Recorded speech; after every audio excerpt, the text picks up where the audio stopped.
banks are going to eat up more market share back from fintech as we look forward. I see my kids, for example, preferring to work with institutions that they trust and understand. But I don't think at least the next generation is going to be as open to just handing over the keys to their finances to Robinhood as the millennials were. I have kids that are on the cusp of the late Gen Z group. They're very much, I will use a legacy institution if they allow me to do all these modern movements.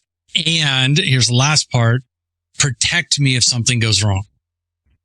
Support provided by Skyflow. What if you could build fast but not break privacy? What if you could ensure data privacy, governance, and compliance with just a few API calls? What if you could worry less about PCI requirements while actually improving privacy and security? How much more time would your team have to truly innovate? How much faster could you build and ship new features? How much more powerful could your app be? Skyflow is a zero-trust data privacy vault delivered as an API. Skyflow's radically simple design lets you collect, secure, and tokenize personal information like card data and payment details. And with built-in features like encrypted data analysis and sharing, anonymization, and advanced governance, your days of choosing between data security and data usability are over. Whether you're just concerned with PCI compliance or need to go further to include CCPA, GDPR, SOC 2, and beyond, Skyflow has you covered. What if you could build fast but not break privacy? With Skyflow, you can. Visit skyflowsecure.com today to learn how. Welcome to Fintech Confidential, bringing you the people, tech, and companies that change how you pay and get paid. Welcome to another episode of Fintech Confidential Uncut. I'm Ted Huff, and I'm here with two guys that I couldn't be happier to be talking with. We've got Matt Van Houten joining us yet again this time. And we have some great things to talk about, what he found at Money 2020. Then, of course, we're bringing in my friend Eric Brown to get a little bit of a different perspective on what he saw at Money 2020. So, yes, this is a Money 2020 recap video. I know there's so many of them right now, so many articles, so many things coming out because it's a week later. But guys, I appreciate you being here, and I can't wait to hear from your perspective of what you saw at the show. Thanks for having us, Ted. Yeah, thank you, Ted. Appreciate it. So, the first thing that I mean, we're on the week of Day of the Dead, and so it makes me start to think about the ofrenda that we would put up for all of those companies that had been at Money 20 in the past that just aren't with us anymore. And I'm starting to think, about that. This year, the show floor was completely different than what it was 2 years ago or even 1 year ago. And the vibe seems to have changed. And, one of the things that I noticed massively is the shift from very new forms of money movement and crypto, blockchain was very, very heavy 2 years ago. Last year, it cut back a little bit. This year, it was almost non-existent. But that's my perspective. And I start to see a lot of these other players that fell out, even in the fraud space. We had a whole lot of new fraud folks. So, Matt, I'll come to you because, you were able to attend a number of the sessions. And you were able to sit in on some of the really cool press sessions. I would love for you to, just kind of give your thoughts on who you expected to see there, but you didn't. Yeah. Well, this was my first time attending inside the event. So I've gone to Money 20 in the past and was one of the, one of the folks that was just meeting up outside at the letters of love. You're the reason why they decided to book all the restaurants at Money 2020 and then sell I guess those. I was part of the problem. Yeah, I definitely was not part of the solution in years past. So Matt was the reason why I had problems getting a lunch reservation. Yeah. I'll take that one. Yeah, it was interesting to be inside, and so historically with the places where I've worked in the past, the big conference that we would go to for the payments product people was AFP, and AFP is, well, how should I put this nicely? It's a really beige affair, we'll just say. It's designed for corporate treasurers as like the customer to attend. And then anyone who's selling services to a corporate treasurer, that's who's exhibiting. So all the panels are focused on this very, very kind of highly structured, very hierarchical kind of like decision making and sales relationships. Money 2020 always had the feel of a bit more open, and it's just kind of like where you'd look to see like what's next. You know, you wouldn't really look at like things happening at AFP to tell you what's around the corner. I would say the biggest thing I noticed was that the panels, the topics, the attendees, if you were to just blindly kind of put a label over the top and then show me a list of all the talks and then show me a list of all the attendees, I would be hard pressed to tell you which was Money 2020 and which was AFP, they were actually happening the same week, right? So these were, and what that tells me is that the tone of Money 2020 this year in particular has becoming a lot more mainstream, a lot more orthodox, a lot less about challenging the status quo and thinking of new ways of doing things, and more about working within existing systems, perhaps more efficiently or more with less sharp elbows when it comes to fintechs and banks kind of like going to battle with each other. And I wasn't sure what to expect on the crypto front because I was there last year with the talking crypto, and there's a lot of crypto conversations happening. Even with like JP Morgan, for example, one of the biggest events I went to was JP Morgan. They had their Web3 team. We were in there talking with the head of Web3 and a number of their like payment strategy people. There's a lot of interest, and this was just before FTX, right? Like kind of imploded. And so things did change a lot in the market after that. And then so that I would say is like the biggest thing I was kind of curious about. And then personally, I was happy to see that it was a smaller presence. I think it's good for the overall financial market that crypto is taking a smaller percentage of mind share. So I didn't find it disappointing. I found it affirming in some ways. Awesome.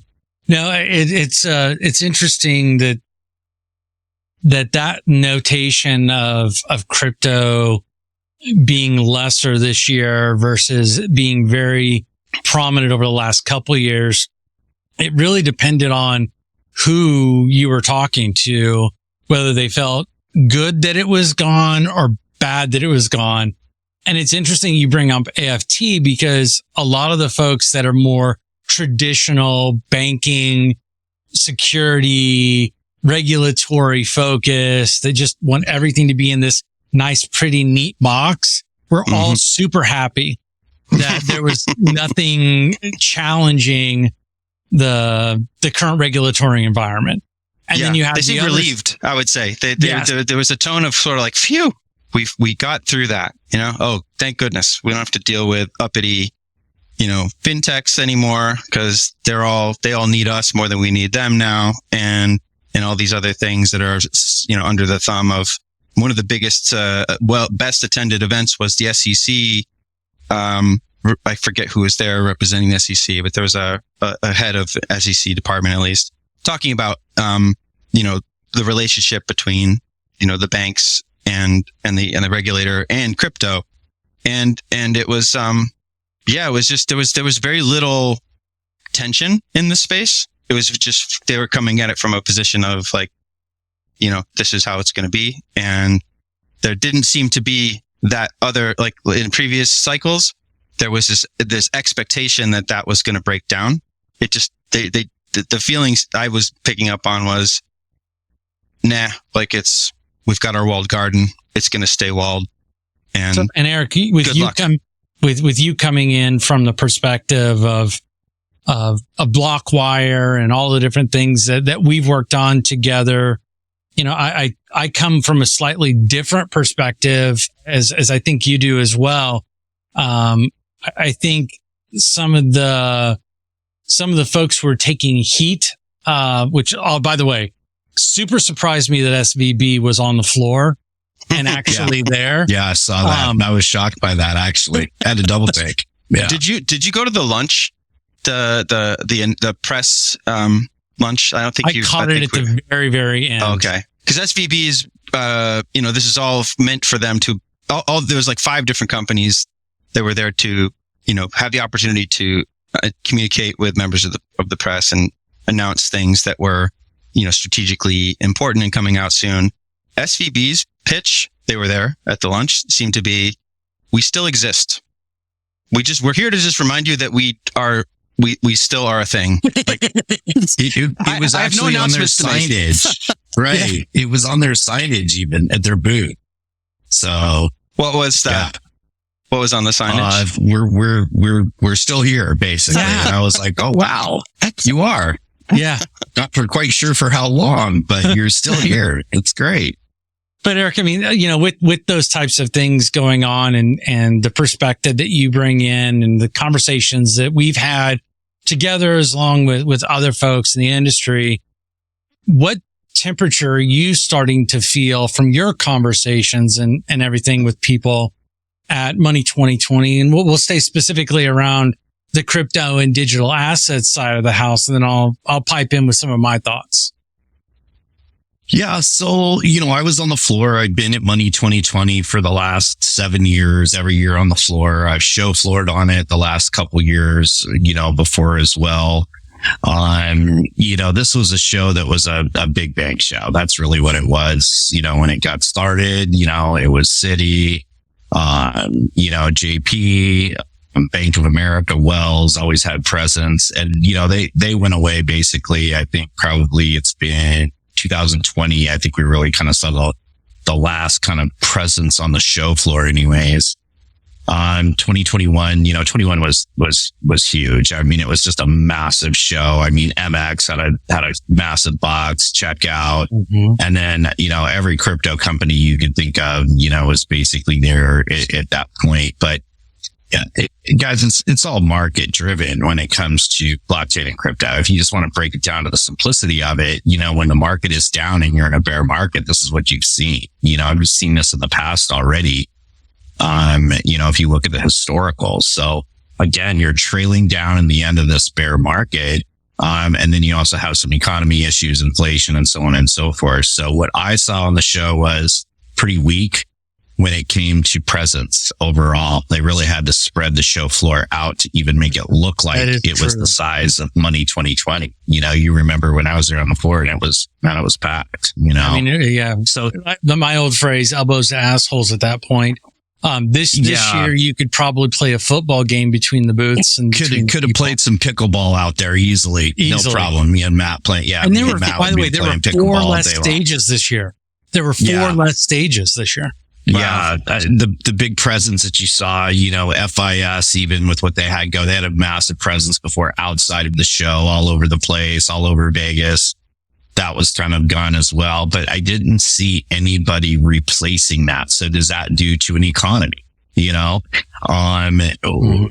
Last year was super heavy on the KYC stuff. I mean, KYC and risk and all of that. It was just really heavy on that. But I think that comes from, again, some of the things that we saw in the market. If you start at Terra Luna and work your way on down, right? Mm-hmm. I mean, just what you saw, BlockFi, Voyager, Celsius, you name it. And then of course you get to FTX. So where would we think that market's going to be? Well, it's exactly where it should be, and it's basically a real hard reset. Coming from traditional payments, for quite some time, our background, and then, moving into blockchain and, getting a great education in the last 5 years as being builders and all of that. We've got to see it from a lot of different angles. And I was a little bit surprised we didn't see a little bit more action there. Really, you only saw Paxos, XRP Ripple, if you even want to call them they did a huge boost. Not necessarily a crypto company, I guess you would say, if you look at the crypto maximalist point of view. But yes, using, blockchain technology for sure. MasterCard definitely had a good presence on the floor, but I was think surprised at all the things that they covered in there that were not traditional payments focused. Yeah. And that goes back to our discussion we had last time too. Yeah, we had some good chats with them last year. This year, they're at it again with that. That was really great. I thought their booth was really cool. I see where they're going with it, getting a lot of info from them. But then again, look, Visa's had a crypto desk for 5 years. So, or plus. And so I don't think it's going anywhere. I think it's just decimated by what's gone on with the SEC and then a market. And even people that we are on committees with blockchain and crypto and in payments, and you're on those calls, and we say it over and over. It's really market driven at this point right now. But as far as Money 2020 goes in that sense, a lot of meetings outside of that, a lot of people outside of that. We had great successes, I think, with the meetings. I think a lot of people are doing that. I don't know if it's a cost prohibitive at some of the points with Money 2020, of why more people were not on the floor, but the floor was really, really quiet compared to what you saw in 21, 22. So that was just kind of my personal observation, when it came to all of that. And it was kind of some randoms, that were really on the floor too. It was a little bit of mixed bag of security. We did see some, banking as a service in Latin America and Africa and some of that. I saw some of that on the floor. And nobody from, mining or anything along those lines. That was completely gone. If you're looking at Bitcoin mining, there were some mining companies, things, all of that. No traditional banks were really there that I saw. I think Citi still had their meetup spot, and I would say MasterCard was probably the showcase of the actual floor. All the banks were there. They were in the rooms adjacent to the. They were none on the floor, but they all had their little. Yeah, everybody had the restaurants. Yes, but not just the restaurants, but they had rooms in the just across the way. BNY Mellon even was they've got some tokenization work going on as well. JP Morgan, Citi, pretty much all the banks were present, but they weren't really, they were just reactive. Like they were just there to kind of meet with their clients who happened to be attending and try to play interference, right? They weren't leading with anything new. I wouldn't say you got, like, Matt, I didn't get the feeling of, anything innovative going on in this show this time at all. No. I really felt like it was pretty vanilla for the most part. And, when I looked at 20, and I think that's what attracts us to all of this is, the innovation part. But I think a lot of that has been taken out, here in the US, when it comes to the particular subject with blockchain and crypto. But as Money 2020 as a whole, I did not really see the innovation. And I think when I think of Money 2020, I want to think fintech, of course, payments, but I want to think something new, right? Show me something new, something great. What are you doing? What's going on? And I just feel like we didn't get a whole lot of that this year. Well, and I think Money 2020, I had the opportunity to sit down with a handful of people from Money 2020 and really trying to understand where they were going next. Like, what is the thing that they're going next towards? And, really they realize that their roots are bringing investors and startups together and creating an ecosystem. And they realized that they needed a way to do that better than just having a show. And so that's why they ended up launching a product called 20-fold that, yes, it has like 20, meaning Money 2020, fold, meaning there's many layers. I mean, I had a fun time talking about the brand specifics with them. I kind of geeked out about that. But realistically, you look at it and what they're trying to do, at least from my perspective, is do a modern version focus of Angel List that is purely focused just on fintech. Now, I think the place where they're going to get the most pushback, especially for early stage founders or people that are looking for seed capital, is that in order for them to participate, and I don't think this is their primary market, by the way, too, it would cost them $25,000 per year to do that. Now, if you're a big VC firm and you're looking for places to put money, 25 grand is no big deal. But if you're a bootstrapped startup fintech that really wants to make change in the industry, you don't have 25 grand to throw at something to go find a list of VCs. Like I've got a list of over 400 VC firms that we can go through at any time. Yeah, it takes a little bit of extra work, but it's sure as heck a lot cheaper than $25,000. Well, the 25 grand adds up for all those people. It's 25 here, 20 there, 50 there, 15 there. And so, yeah, definitely. I for sure see your point.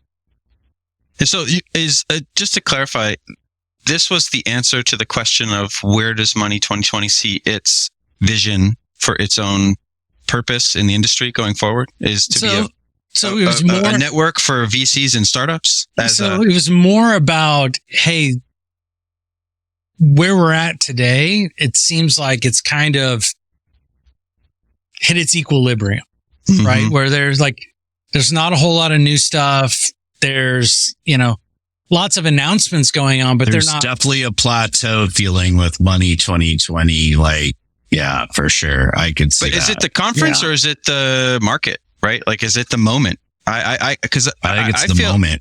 I feel like this was a barometer more so than it's like they couldn't have done anything, I don't think, to make more announcements or create more interesting topics to cover. It's really the industry. It feels to me like the industry is collectively taking a big breather while the rates are up and there's a retrenching going on.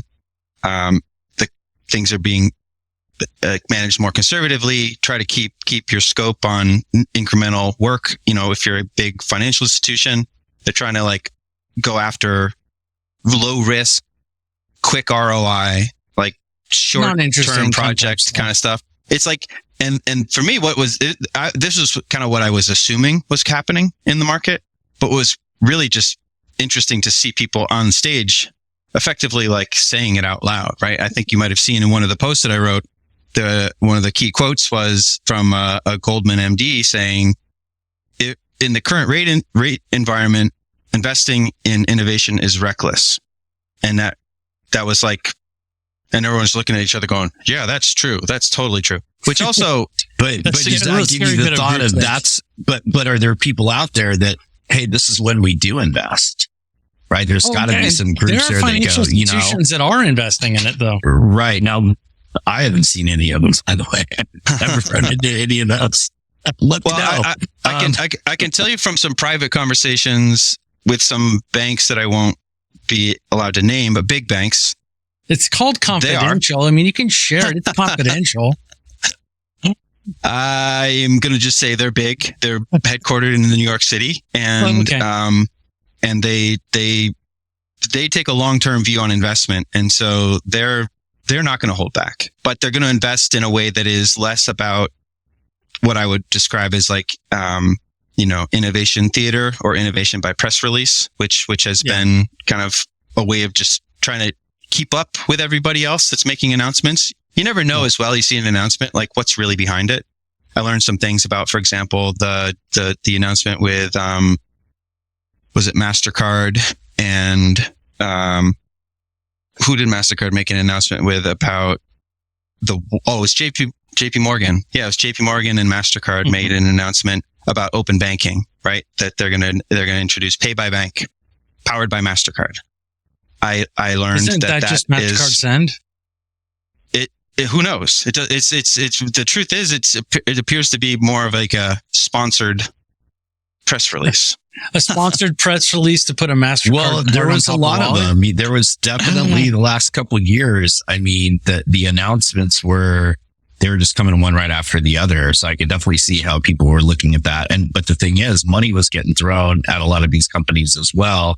And I agree with Matt. I mean, I think what we feel as a company and then networking and going to these shows is it's a big reset, right? That's really where we're at. It's a big reset. I do feel like we're coming out of it. We're starting to point the other way slightly. And, but I definitely agree with the reset part of it.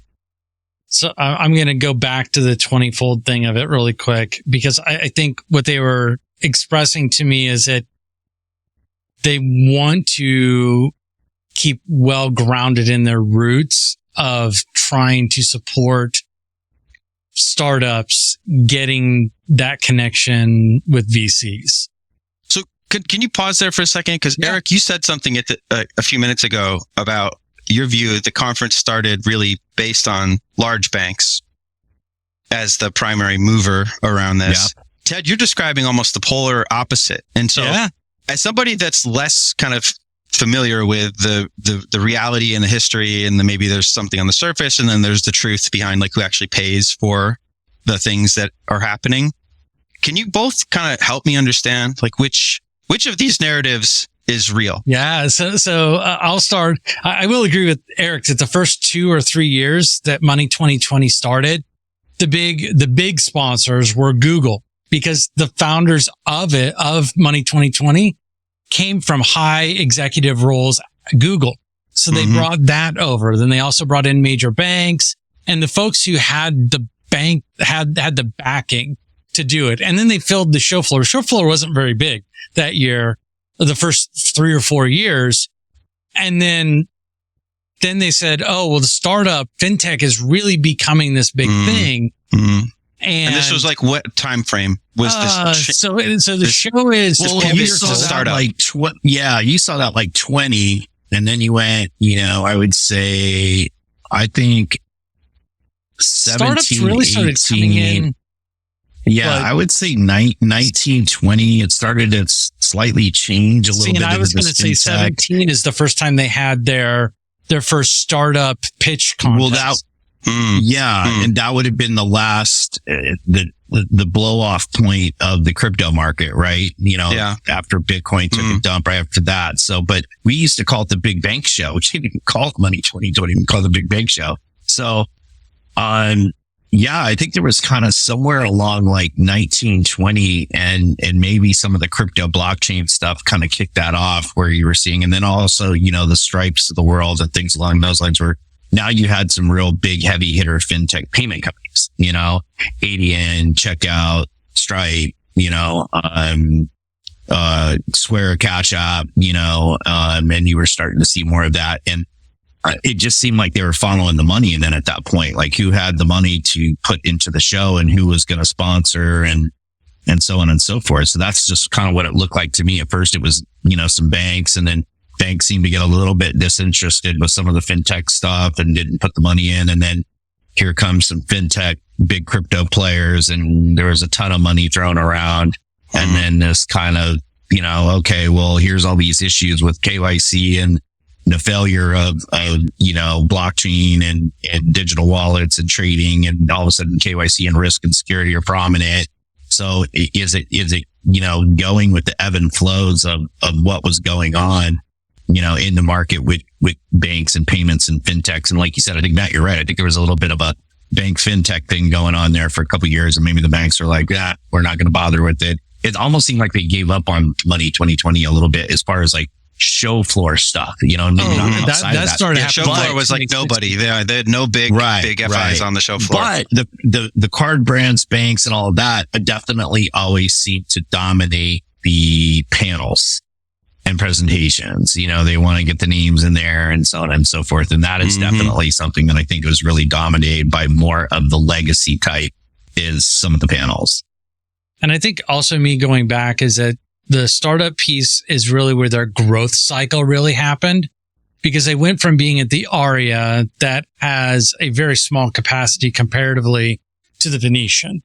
It's I don't know. They have a multi-year deal, or do you know? As like it just wonders. It feels to me like almost like they've gotten stuck with a footprint, and now they're just trying to. Every year they're having to figure out like how to fill it, as opposed to like AFP, as beige as it is, it knows who its attendees and customers are.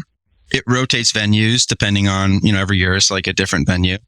And it's not as, sexy, but it's kind of, it knows who it is. I feel like Money 2020 is almost like a little bit of a mirror that's just like, here's a reflection of the moment in payments, fintech. And sometimes it's going to be big and flashy, and other times it's going to be like, well, not a lot happening right now. Yeah. Right. I definitely think it just kind of swings with what's going on at that particular time. And there's not a lot going on right now. Yeah. You're in, like you said, a little bit of that reset moment. People not wanting to spend the money that they were spending before. I mean, man, I heard MX spent $1 million on their booth at Money 2020, that double decker booth. And I was like, this year? No, that was 2 years ago. Oh, okay. 21. Like I said. Yeah, 21. I mean, you walked in and it was boom right there. I mean, it was massive, you know. Yeah. And MasterCards was the only one that I felt was like pretty like big. MasterCards this time around came with, yeah, they brought some game for sure. I like the little tunnel thing that they did. It was kind of neat. I didn't go you in. know, that was cool. Did you go through the tunnel? No. I went through the tunnel. It was actually pretty cool. With Halloween, did you was go there? to the tunnel?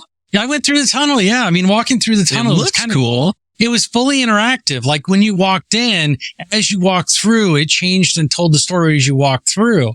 Right. And so like there must have been like pressure plates or something, or else I just walk at the right pace. Well, it was a lot better than the weird Transformer Terminator thing that they had on the floor this year. Oh, the money AI. bot. Oh my God. What was that? Like that was. This is what happens in the absence of innovation. Dude, this is what happens. This is when you got big rolling crypto money and now you're down market. And this is what you get. You get that little, and it was huge, by the way, the AI weird transformer thing. And I'm literally looking at this thing going, what is this? Who came up with this idea? Anyway, what is this here for? But not only that, I mean, you just brought up something that I totally expected to see freaking everywhere, plastered everywhere, was AI. Like, yeah. I mean, that's a huge umbrella, but like, yeah. And there wasn't that much. I didn't see a lot of AI. The only AI I ever heard talked about while I was there was AI to try and figure out how to do KYC and fraud better. Like, was that Sardine? When we went to, Sardine's when we one went of to them. XPOT, Yeah. When we went to XPOT, they had the little AI robot there bringing drinks around and food around. I mean, there was that one too. Yeah, I don't know if that one counts. I don't know about the two of you, but just to, you know, and I know you're I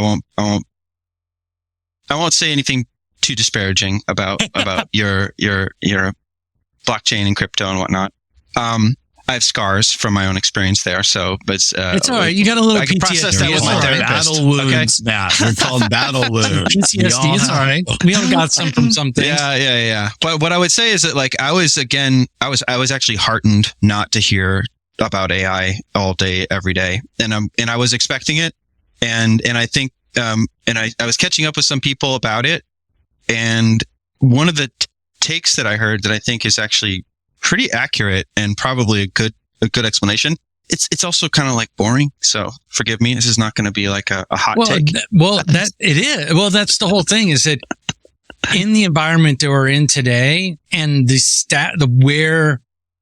whatever one of the things you want to call as AI is so early in the innings. Yeah. That, well, in this case, I think it's the opposite when it comes to payments, because we've been using machine learning, not generative AI, because I would ask the question of like, what's the point of generative AI for payments? Except for maybe like some fraud work. Well, right? and you ask any payments person, that's their answer is the fraud piece, by the way. I mean, even in our AI committee, a lot of that revolves around fraud detection. But even for fraud detection, a lot of that is better served by existing machine learning models that don't rely on generative technology. So they could be, I think there are some ways that you can complementary kind of like you can have some orthogonal approaches to simulating, threats, for example. But it's not like it's a step change, because I was using machine learning to do intelligent character recognition and matching of patterns in 2003 at JP Morgan. oh, right? It's not new. Not just not new, but it's been used in finance and in payments and in information processing related to payments. Visa's fraud engine has been using machine learning for like 15 years, right? Yeah. Like, I think part of the reason, and this is why I say it's kind of a boring answer, that it wasn't like a big showy thing, is because it's sort of like, for the most part, I think the industry's been using a lot of that underlying technology pre-Gen AI. now the question is really like, okay, now there's Gen AI. Well, Where does this really make things substantially better? You know, I'm not sure anyone has a good answer for that. I think it's so early right now that it's not, no one has really figured out a way to make it super stable to a point where you can predict what the answer is going to be. And so, you know, if you wanted to use it for customer support or some sort of service or walking somebody through an experience, it is too rogue potential of going too hallucinatory. Rogue. Yeah. There's the likelihood of it hallucinating is much greater than the likelihood of them getting it right every time. Exactly. And so they can't take that chance in financial services. There's too much. That's why there's too much risk if you make a mistake. Yeah. It's so early because they haven't figured out how to lock it down from doing that, especially when you go into the generative AI and you're using large language models and you're using training data from a number of different places because you want to make sure you're using terminology that matches the person that you're talking to. Like it could go like wrong like 50 ways to Sunday, and it could go right like 2 different ways. And I think there any AI real companies at like pure AI 2020? There was the big transformer thing.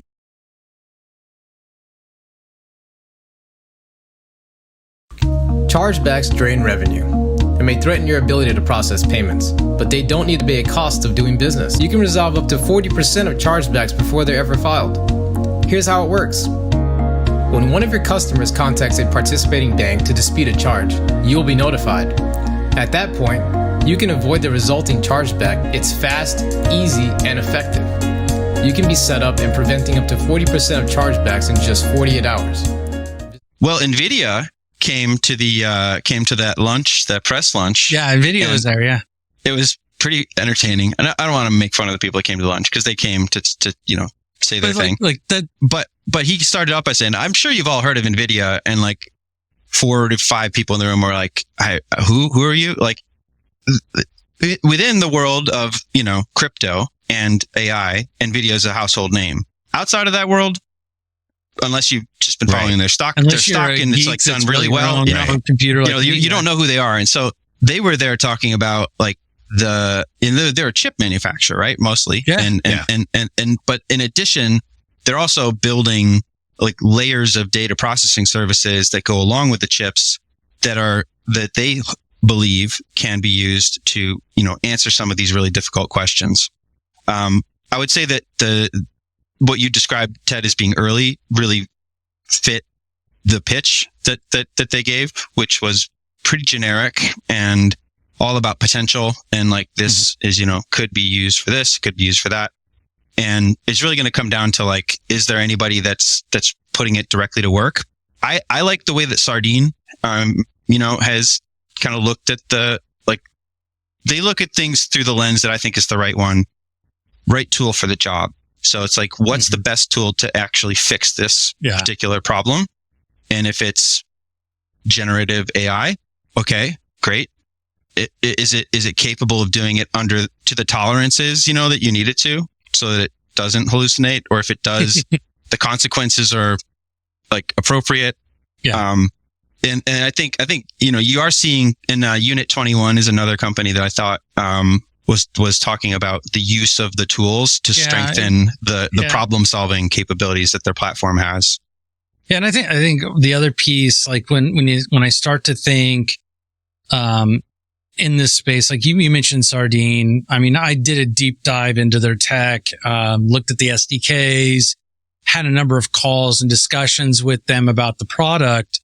And the thing is that with the way that they're doing it, it is a super narrow use case. It's super, super narrow. It's very binary. You might have 3 choices, and I'm oversimplifying, but that's a place where you're still in the machine learning characteristic model. You really haven't gone outside of pattern recognition. And I think that's where I was expecting somebody, anybody, to come in with something that was more than pattern recognition, more than behavioral analytics. I mean, like what? What's an example? I mean, those seem pretty important. Like what would be? They are important, but they're boring. Well, what comes after that? Like, what's like next level? Terminators. We need a Terminator. That's going to be the most exciting thing to talk about. Good. Look. All you need to do is take AI, quantum computing, and robotics, and now you have a conversation, right? Now you got something exciting to talk about because you basically got Terminator, you've got the Matrix, you've got, we can go on it. Minority Report. Let's do Minority Report. Let's throw the metaverse in there. We'll have use that word. I thought we were going to get through this without anybody saying metaverse. That was oh no, Matt. No. We're spending 20 minutes on the metaverse today. You didn't know? None of Zuck's avatars were in attendance at the No. the event. I actually have one here on the screen for you. I'm going to pull it up here in a minute. Oh goodness. Yeah. Look, the conversation already got better. Look.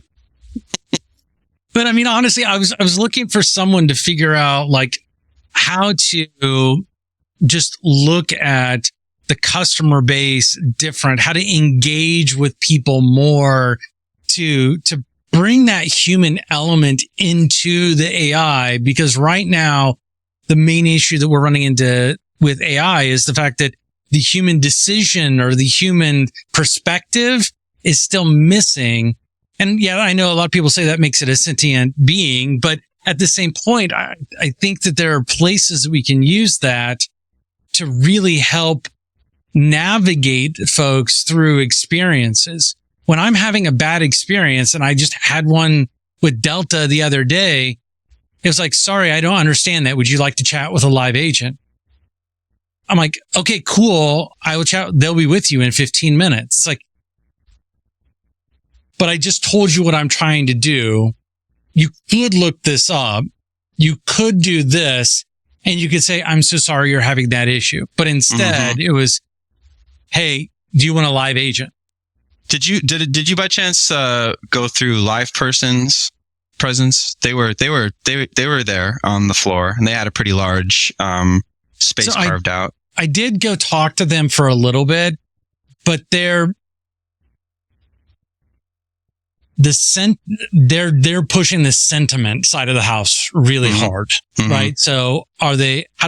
Are you angry? Are you coming into this conversation with a particular emotion? Yeah. But I've been working with a company for 4 years that's been doing sentiment analysis based on vocal tone. So that's nothing new to me. It may be new to somebody else, but that's not new to me. I want something from Money 2020 should bring me something that I've never thought about, never heard of. That makes me question. You're talking about innovation again, and we talked about that. There was no innovation there. There was, and again, you could go back to. I'm an innovation junkie. Look, you can go back to market driven once again, right? I mean, you just have a tough market. I think innovation has been just kind of pushed down the line. You know, it's just doesn't seem to be as important right now like it was a few years ago. And again, I think AI could be, obviously will be massive, you know. But again, the innovation piece, like who's innovating in that, who's spending money in that, who's marketing that, how are they using it? And when you're at Money 2020, innovation was not what I felt. You know, I felt like, oh, okay. I kind of felt like I'm glad the KYC guys didn't just dominate the whole thing again, because there was quite a few of them last year. There were last year. But what do you think, wasn't a lot of innovation. I think this begs a question that I felt that comment that I heard around, you know, investing in innovation is reckless. I think even this conversation, in addition to that comment, kind of has a lot of assumptions built into it around like what innovation actually is. And like I've seen, I give you some fun examples at Wells Fargo, right? I worked at Wells Fargo for a hot minute. Actually, I did a chatbot, conversational AI at Wells Fargo in 2016, 2017. So you're the one that created the chatbot for Wells Fargo. Well, no, see, the one that we launched during the pilot when I was there was with a third party who's awesome. And then the internal engineering team was like, no, we can build our own. And so if you're a Wells Fargo customer and you're experiencing a chat with a bot in the app, that was homegrown. I had nothing to do with that. However, adjacent to that team, there was a retail innovation group, right? And I went and did a tour of their little facility once. Great people. I love the people. So people, if you end up watching this, like, I love you. You're great. This is not about you. But one of the things that they were showing was a stuffed animal, a bear. It was like a, teddy bear that had a computer inside of it. It was like Siri, right? You could talk to the bear. The modern Teddy Ruxpin bear. Yeah, but listen to this is pre Megan, right? If you've seen Megan, Megan. So everybody needs a Megan. So this bear was designed for. I'm like, what's up with the bear? What's this thing do? Oh, well, so kids can talk to the bear and it can teach them about like finance. I'm like, okay. And like, what happens when the kid talks to the bear? Oh, and so it's talking about like, it's like Alexa, right? So, so all the like the voice recordings of like these kids talking to the bear, where do they go? Well, they go to the, server and they go to the cloud. So, right. You've got this bear that's not solving a problem anyone on earth thinks is really important, right? Someone that wants a teddy bear and also wants to talk finance, like the Venn diagram around those two populations, pretty small. One pixel. One pixel. Those circles touch. But did you have to open an account at Wells Fargo to get bear? Well, probably, but it was like, they'll give you an account and then they'll give you 2 or 3 more, They'll give you a couple without having to ask. So anyway, so that's just a great example of like, I was like looking at this going, why are you doing this? Like somebody built this. It was a prototype that was functional. Like people spent time and money building this. That was so-called innovation, right? And then at Visa, we had this other innovation center, and I would look at it and I'd say, this is innovation theater, right? Like this is a place where you can bring clients, and then they get to wear jeans for the day. They get to fly in from Cleveland and be in San Francisco and let their hair down and not have to, not have to like do work for the day, and they go to the innovation theater and then they innovate for 4 hours with, whiteboards, and they walk away thinking like, wow, Visa is so innovative and I feel so good. And nothing ever came from those labs that ends up going back to actually solve a problem in the workplace. So I just think the innovation can also just be like, I make this better. And because I made it better, your life is easier. And because it's easier, you value this product. And because you value this product, you'll pay something for it, right? Yeah. I mean, innovation doesn't have to be flashy. But that's the fun part. Yeah. You want the teddy bear. You want the teddy bear spy. Innovation has to be flashy. I mean, other than that, reinvented something that was already there. And yeah, you might have made it better. I forget what I just bought from Amazon the other day. And I'm like, oh, wow, that's a really cool idea. That was so obvious. It's like, why didn't somebody ever think about that 10 years ago? But if you, I agree with Ted. I think innovation has to be, it's got to be flashy. It's got to be cool. It's got to be the new thing. Even if it solves no problems. So innovation that solves no problem. Well, no, I didn't say that it doesn't solve any problems, but look, you can look at R&D. Well, crypto doesn't solve a problem. Is that a flashy innovation that the world needed? No comment on that one, Matt. I think we already know it solves quite a few problems, actually. It's a solution in search of a problem, much like AI. But at the same time, you have to look at a lot of these types of things as a step towards something additional and in growth. And that's why when you were talking about the teddy bear, I'm like, that is freaking awesome that somebody actually was no joke. I'm sitting here thinking that's awesome that somebody was like, hey, I wish there was a way for me to teach my kids finance because I have no clue on how to do it. But is the teddy bear innovation or just being creative about delivering information? I don't know that that's innovative, the teddy bear. It might be just creative. It is creative, but at the same token, from my perspective, the innovative part of it is figuring out how to leverage the technology in a form factor that is not scary for a child. I'm using quotes on that. And being able to actually provide, whether it be useful or not, but some sort of value back through the chain. Now, what that allows people to do through that is get that experience and go, okay, well, this didn't work for kids. Great. what do we do in order to make it better for adults? And that little bit of innovation around that child and that little bit of bear changes a perspective of how to approach a problem. And just because it didn't make money doesn't mean that it wasn't innovation, that it didn't foster a movement forward. And if you really want to look at it, no one gave a crap about AI or machine learning until this small company, OpenAI, decided to give a wide open web interface for free for people to play with. Like, no one talked about AI really on the news until that happened. Not really. No. But what that has done is when you made it easier for everybody to do their PowerPoint decks, then all of a sudden it became important. But that spurred on other people to go, okay, well, what other things can I make easier? Right. What else can this do to help it make easier? Oh, well, this one didn't work because I'm a writer. I'm going to use something else because that one's focused on my writing process. Or I want to create an email of all of the articles in my RSS feed that sends to me in the morning, and I can go through and click on the ones that are important versus having to go to my RSS feed. These are not huge innovations, and they're kind of what you're talking about, Matt, where it's solving a small but seemingly important problem for other people. And I see that we have to have those strange, uncomfortable teddy bears that to a lot of people are scary and freaky. For someone else, how did we get onto teddy bears, by the way?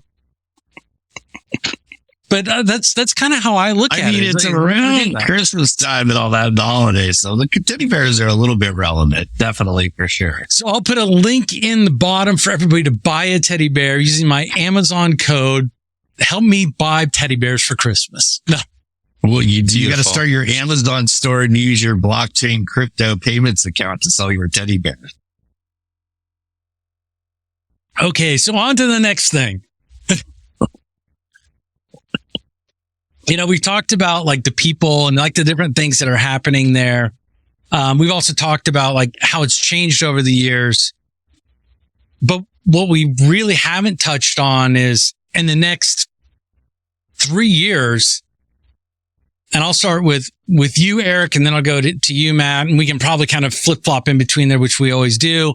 But like, what do you think is going to happen next year, the year after that? Where do you see this current going? As far as Money 2020, like what we see let's stay focused on Money 2020. This is the recap show. Let's give them some ideas to go. So I do think that the fintech pieces will come back in to Money 2020 again. I mean, they still need to sell sponsorships, right? There's going to be companies that are going to come out. You do have a reset like Matt had talked about, and so we should see some progress moving forward. And so if we see some fintechs coming out, basically the next, evolution of payments and blockchain and crypto and, banking, I think that's changing. So you might look at something like, all of a sudden we end up seeing Twitter there with the X, and the all-in-one app, and it's banking and trading and finance. And does Robinhood come back? What happens with Square and Cash App? Does that come back? And there's some, something new there. And potentially we see that at Money 2020. I don't think we're going to see legacy banking coming back. I don't foresee that. But I think that what we've seen from Money 2020 in the past is it's going to go towards, what's paying the bills, number one. And then number two, what's the most interest at that moment? Again, a momentary thing. Matt, your perspective. So can you hear me? Sorry. Yeah, we're good. Muted for a second. Okay. I think, over 3 years, pretty short time frame. For me, what it feels like we're entering into is likely to be a period of pretty significant consolidation. I think you're going to see big fintechs gobbling up slightly less big fintechs, and you're going to see the landscape go from broader to more narrow, very similar to what's happened in just about every other industry in, at least US history. I expect banks and fintechs will partner more in the near future. And they've already been partnering to some extent, and I think that's going to increase. So I think you'll see a lot less banking as a service where a kind of cowboy company can just stand up a neobank with no risk management and little oversight. And I think those kinds of deals are largely going to be maybe not dead, but very much less frequent than they've been. And I'll make a prediction specifically because I have Gen Z kids. I actually think that banks they're gonna eat up more market share back from fintech as we look forward. Whether it's in 3 years or 5 years or 10 years, I don't really know. But I see my kids, for example, preferring to work with institutions that they trust and understand. And I don't think they trust technology, even though they use a lot of technology. I don't think they trust technology company leaders to the extent that, maybe Steve Jobs had a lot of respect. But I don't think at least the next generation is going to be as open to just handing over the keys to their finances to Robinhood as the millennials were. But you're talking about trust, but you're supposed to trust Jamie Dimon? Whether you think he's trustworthy or not, more people trust Jamie Dimon than they do Mark Zuckerberg. That's fair. That's a fair point. Yeah. And I have kids that are on the cusp of the late Gen Z group, right? And we're really looking at that, and they're very much, I will use a legacy institution if they allow me to do all these modern movements. And here's the last part, protect me if something goes wrong. That's really the key. I think you're right. And with all this CFPB, rulemaking around open finance and data sharing, the framework is being laid out to theoretically have it both ways. There's still a lot of lack of protection when it comes to anything that's not part of like the card networks. Yeah.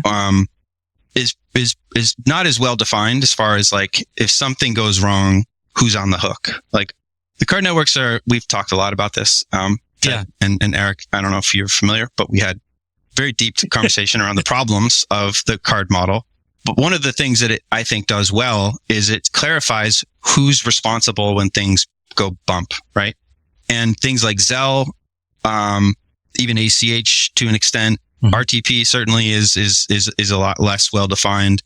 If you do payments in an environment without the network sort of sitting in the middle defining all the rules, it's just not as clear. Like if somebody does something wrong, like who's going to fix it, right?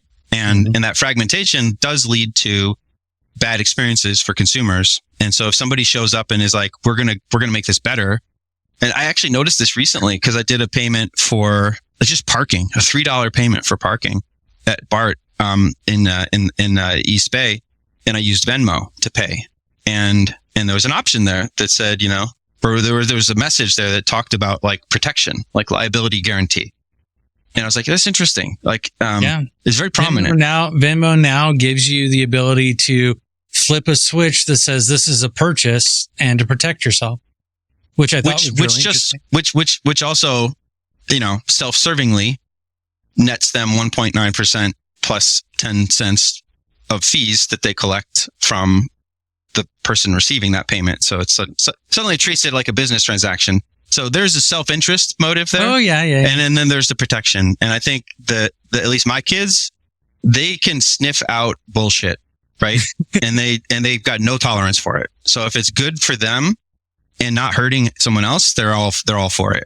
Yeah, but I would agree that's the same place that my kids are at. But looking out the 3-year mark with Money 2020, hearing the teams around their PR, around their products, around the other events, and talking to them about participating in more events and trying to understand where they're going and what kind of struggles are coming up against. and attendance is one of them. All of the shows are struggling with attendance right now, which is no surprise.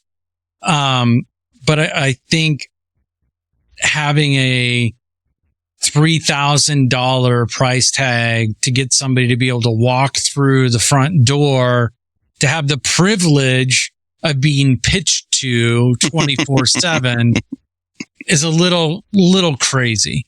I forgot about the turkey sandwich, the apple juice, the salad that you get. Of which I couldn't eat any of it except for the salad. And so, that's what I get for having a gluten allergy.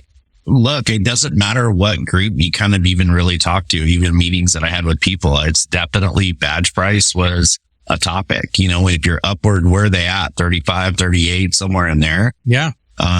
Everybody had something to say about it. If you're bringing 3, 4, 5 people, and I will mention this about Money 2020. It happened to me, but it's not a good experience with the badge walking in, questioning my picture, making me pull my ID out, having a security guard come over to look at, had a security guard come over and then try to explain to me why they're doing it, which I did not care. I was like, get out of my way.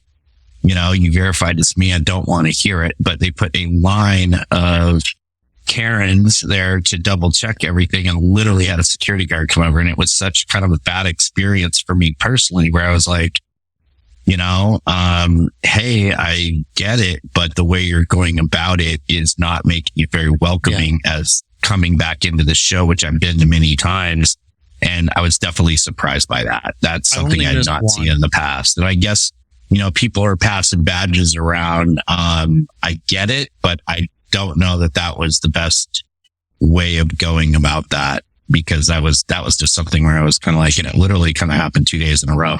Lady questioned my picture, and then the next time they literally you just need to use a better picture, Eric. I guess.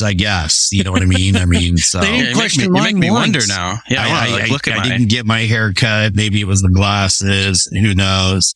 I agree. Price on that. People look for value. What are you getting in return for this badge? And you walk the floor and you're like, would you pay $3,000 plus to walk this floor with this badge? I don't know. I guess it depends on where you're getting your value from it. If you're in there listening to the presentations and so on and so forth, but you can understand why somebody wouldn't buy one and then just go there for the beats, which I think a lot of people do. So, again, maybe economy driven and all of that. But you definitely hear a lot of people talk about the price of it. Yeah. I will say that, the sessions I was able to attend were a lot more deep diving than they have been in the past years. They're starting to get down to the practitioner level of communication, whereas before it was the strategic perspective. And now it's really gotten into how and why, or why and how, I should say. Before it was what. And I think I've seen it go down into that, at least the sessions that I was able to attend, that's the piece that I started to notice, that the people that were speaking, just, they were willing to go down into the weeds and then come back up out of it. And I think that's the major change that I saw from content wise, that has gotten a lot better. Well, so people, I would have to assume, if you're spending a lot of this money on the floor and all of that, you're looking for exposure in these panels and thought leadership and all that kind of stuff. So does that, paying that sponsorship, get you in the front of the line to some of these panels, and maybe this year was a little bit different, where they had some more, introspective, closer looks into subjects, I definitely noticed not, the names that were there were not as recognizable as some of the names in the past. Yeah, I think that comes from being at the practitioner level, coming down to that practitioner level. Right. You have people that have done it recently versus in the past, you had the head of this thing and the head of that and the SVHMP, whatever they want to give themselves. They were definitely kind of wowing with the names the last couple of years, trying to get the bigger names for sure. you know. But I really feel like that if you're going there to find out what and how and in a session, then it probably makes sense to do that. But if you're just there to go and look and see what new cool stuff is out and figure out how to work it into your business, or if you're just going to meet with clients or potential clients, I can see where that like the price point is really uncomfortable. And I really believe that if they could figure out a way to lower the barrier to zero for those companies who have revenues under X amount, they would see a lot more participation. I think they would get a lot more support over time from those groups because they feel like they were taken care of. They were like shepherded along. They were given access to things to help them grow so that when it came time that they had the revenue in place, that they wouldn't feel as bad about spending the money. That's my personal perspective though. Right. And I think that's an opportunity is important, but you know, I'm sure they're looking at it from a business revenue, you know, standpoint as well. And those are things that we don't particularly know, you know, that's true. I think that's the unknown for us. So it's a little easier for us to sit here and, say, hey, you can lower the prices or whatever it may be, but maybe you find a way to add more value if you keep the prices where they're at. But it is hard to know, like, we don't know what their model is and what the revenues look like and all that kind of good stuff. And I'm sure it's been challenging for them, like it's been for everybody. Right. I would love for them to do that. Heck, I would love for it to be completely free for everybody, but we know that doesn't work. When do we get Jack Dorsey to pay for the Cash App? He'd be like at Bitcoin 22 with this big mountain of Cash App mountain that he had at Bitcoin. That thing was awesome. So yeah, maybe you can get some people to throw in a little bit more at the top. Oh, well, guys, I appreciate the time today going through this. I think we had some very interesting conversations around a number of topics. Matt, thank you again. What was our favorite topic, though? I'm going to go with teddy bear. Teddy bear. Yeah. Teddy bear, hands down. The teddy bear innovation. You got That's right. Which, by the way, was in 2016, just for the record. So that's... that actually makes it better. Now I want to go see if it was ever commercialized. I gotta go do a little digging. Matt's on to his next venture. It's the new AI teddy bear investing teddy bear. That's awesome. Well, so I don't have a teddy bear here, but I guess I will need to get one and put it up on the shelf over here. Maybe a Teddy Ruxpin of all things. I love that. Yeah. But guys, again, thank you. I love the fact that we're not afraid to disagree, that we're able to have these conversations and be completely open about everything. So thank you so much, Matt, for joining again, Eric for joining us this week. Thanks so much, guys.